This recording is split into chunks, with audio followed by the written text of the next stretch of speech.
Shalom Bapak Ibu, kaum muda, dan saudara-saudari yang terkasih dalam Kristus. Semoga dalam situasi ini kita masih punya sukacita dan masih diberikan kesehatan dalam situasi pandemi ini. Oke, pada kesempatan kali ini saya Siwi Suksma Widiarti akan menyampaikan dan mengajak Anda sekalian untuk merenungkan serta mendengarkan firman Tuhan mengenai perumpamaan tentang seorang penabur yang diambil dari Lukas, babnya yang ke-8, ayatnya yang ke-4 sampai dengan 15. Sebelum kita merenungkan firman Tuhan dan mendengarkannya, mari kita bersatu dalam doa. Dalam nama Bapa dan Putra dan Roh Kudus. Amin. Allah Bapa yang Maha Baik dan bertata dalam kerajaan surga, kami ucap syukur Tuhan buat setiap kami karena Engkau masih memberikan nafas kehidupan bagi kami. Bapa, sebentar kami akan mendengarkan sedikit dari firman-Mu, kiranya Engkau memberkati kami, bukalah pikiran dan hati kami agar apa yang Engkau sampaikan pada hari ini dapat menjadi berkat bagi kehidupan kami. Terima kasih Tuhan, doa yang jauh dari sempurna ini kami haturkan kepadamu dan perantaraan Kristus Tuhan dan selamat kami. Amin. Semoga Tuhan beserta kita sekarang dan selama-lamanya. Inilah Injil Yesus Kristus menurut Lukas. Dimuliakanlah Tuhan. Ketika orang banyak berbondong-bondong datang, yaitu orang-orang yang dari kota ke kota menggabungkan diri pada Yesus, berkatalah ia dalam suatu perumpamaan. Adalah seorang penabur keluar untuk menaburkan benihnya. Pada waktu ia menabur, sebagian benih itu jatuh di pinggir jalan, lalu diinjak orang dan burung-burung di udara memakannya sampai habis. Sebagian jatuh di tanah yang berbatu-batu, dan setelah tumbuh ia menjadi kering karena tidak mendapat air. Sebagian lagi jatuh di tengah semak duri, dan semak itu tumbuh bersama-sama dan menghimpitnya sampai mati. Dan sebagian jatuh di tanah yang baik, dan setelah tumbuh berbuah 100 kali lipat. Setelah berkata demikian, Yesus berseru, "Siapa yang mempunyai telinga untuk mendengar, hendaklah ia mendengar." Murid-muridnya bertanya kepadanya, "Apa maksud perumpamaan itu?" Lalu ia menjawab, "Kepadamu diberikan karunia untuk mengetahui rahasia kerajaan Allah, tetapi kepada orang lain hal itu diberitakan dalam perumpamaan, supaya sekalipun memandang mereka tidak melihat, dan sekalipun mendengar mereka tidak mengerti." Inilah arti perumpamaan itu. Benih itu ialah firman Allah. Yang jatuh di pinggir jalan itu ialah orang yang telah mendengarnya. Kemudian datanglah iblis lalu mengambil firman-Nya itu dari dalam hati mereka, supaya mereka jangan percaya dan diselamatkan. Yang jatuh di tanah yang berbatu-batu itu ialah orang yang setelah mendengarkan firman itu menerimanya dengan gembira, tetapi mereka itu tidak berakar. Mereka percaya sebentar saja, dan dalam masa pencobaan mereka murtad. Yang jatuh dalam semak duri ialah orang yang setelah mendengar firman itu, dan dalam pertumbuhan selanjutnya mereka terhimpit oleh kekhawatiran dan kekayaan dan kenikmatan hidup, sehingga mereka tidak menghasilkan buah yang matang. Yang jatuh di tanah yang baik itu adalah orang yang setelah mendengar firman itu menyimpannya dalam hati yang baik dan mengeluarkan buah dalam keteguhan. Demikianlah Injil Tuhan. Terpujilah Kristus. Bapak, Ibu, saudara-saudari yang terkasih dalam Tuhan Yesus Kristus, sungguh kehormatan bagi saya untuk bisa berkhotbah di hadapan Anda sekalian. Perumpamaan tentang seorang penabur, saya yakin tentu saja tidak asing, dan mungkin apa yang disampaikan dalam bacaan Injil hari ini dapat mengena dalam benak kita. Suatu saat mungkin kita pernah berpikir ya, kita ini adalah hamba Tuhan yang seperti apa, atau tanah yang bagaimana dalam menerima benih yang diberikan. Saya kira itu wajar karena saya juga pernah mengalami hal seperti itu. Contoh kecil saja yang berkaitan dengan firman Tuhan hari ini. Setelah pulang gereja, saya terkadang atau bahkan sering lupa dengan isi dari bacaan maupun khotbah atau homili yang disampaikan oleh Romo. Jangan-jangan isinya, judulnya saja atau bacaan dari mana, nah itu bisa lupa.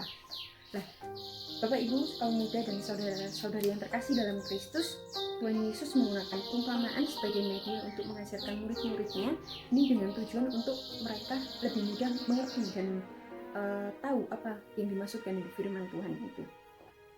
Tuhan Yesus menggambarkan tanah sebagai manusia atau penerima firman Tuhan, sedangkan benih itu adalah firman Tuhan yang disampaikan kepada kita. Tetapi ada satu ayat yang sangat berkesan bagi saya, saudara-saudara, terutama pada ayat yang ke-9 dan 10. Di situ terdapat dialog antara murid Yesus dengan Yesus sendiri. Yang berbunyi, murid-muridnya bertanya kepadanya, apa maksud perumpamaan itu? Lalu ia menjawab, kepadamu diberi karunia untuk mengetahui rahasia kerajaan Allah, tetapi kepada orang-orang lain hal itu diberitakan dalam perumpamaan, supaya sekalipun memandang mereka tidak melihat, dan sekalipun mendengar mereka tidak mengerti. Nah, di sini menunjukkan bahwa hamba Tuhan benar-benar menerima suatu berkat yang amat luar biasa. Tanpa disadari, kita anak-anak Allah yang dipilih sudah menjadi atau bisa menjadi berkat bagi orang yang ada di sekitar kita. Rahasia kerajaan Allah tentunya bukanlah hal yang kecil atau sembarangan, tetapi kerajaan Allah adalah hadiah terbesar akan kehidupan kekal serta sukacita surga yang berupa kasih dalam kehidupan kita. Nah, pertanyaannya, bagaimana sih kita bisa menerima hadiah itu? Apakah dengan berbuat baik, rajin berdoa, atau hal yang lainnya? Jawabannya sederhana melalui firman Tuhan hari ini. Jawabannya ialah menerima firman Tuhan dengan segenap hati.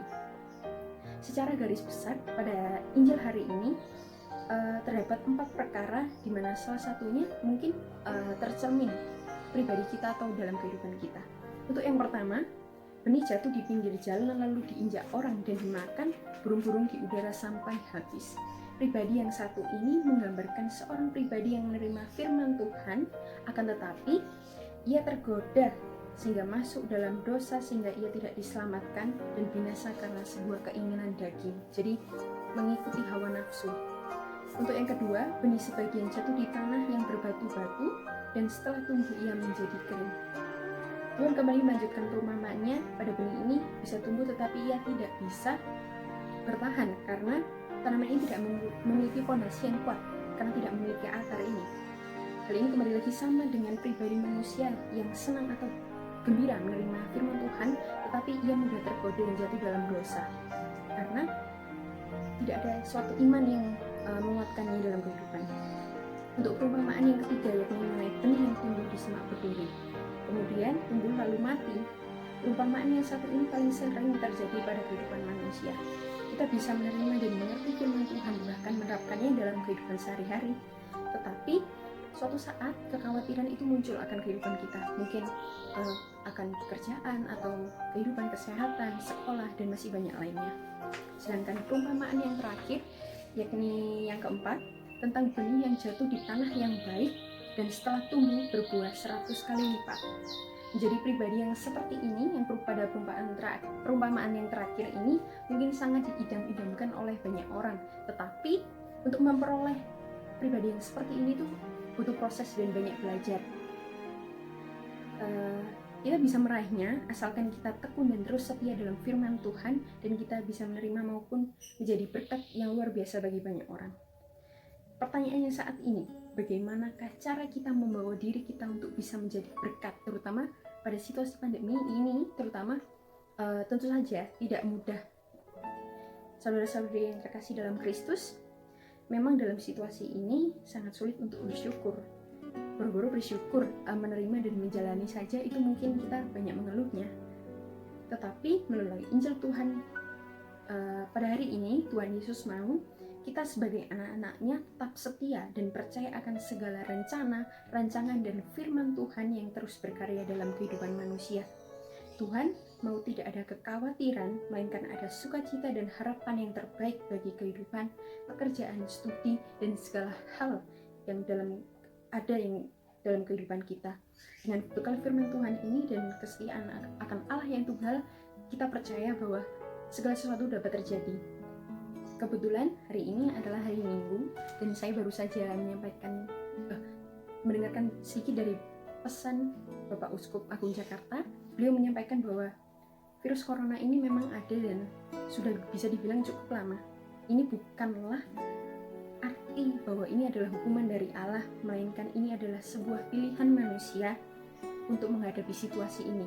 Jadi kita mau menerima atau mau menerima dan melakukan hal yang baik dan menjadi berkat bagi banyak orang, atau hanya berdiam diri dan tidak melakukan sebuah perubahan. Nah, maka dari itu saudara-saudari yang terkasih dalam Kristus, teguhkanlah iman dan setiap pribadi kita melalui firman yang kita terima pada setiap saat. Mungkin itu yang bisa saya sampaikan sebelum kita akhiri khotbah ini. Mari kita bersatu dalam doa. Tuhan yang terbaik, Bapa yang maha baik yang berkata dalam kerajaan surga, kami mengucap syukur Tuhan buat setiap kami karena Engkau telah hadir dalam setiap pribadi kami. Bapa, terima kasih atas segala firman yang telah kami terima pada hari ini, biarlah itu menjadi berkat dan bisa kami terapkan dalam kehidupan sehari-hari. Doa yang jauh dari sempurna ini kami aturkan kepadamu dengan perantaraan Kristus Tuhan dan Penyelamat kami. Amin. Terima kasih. Shalom. Tuhan Yesus memberkati.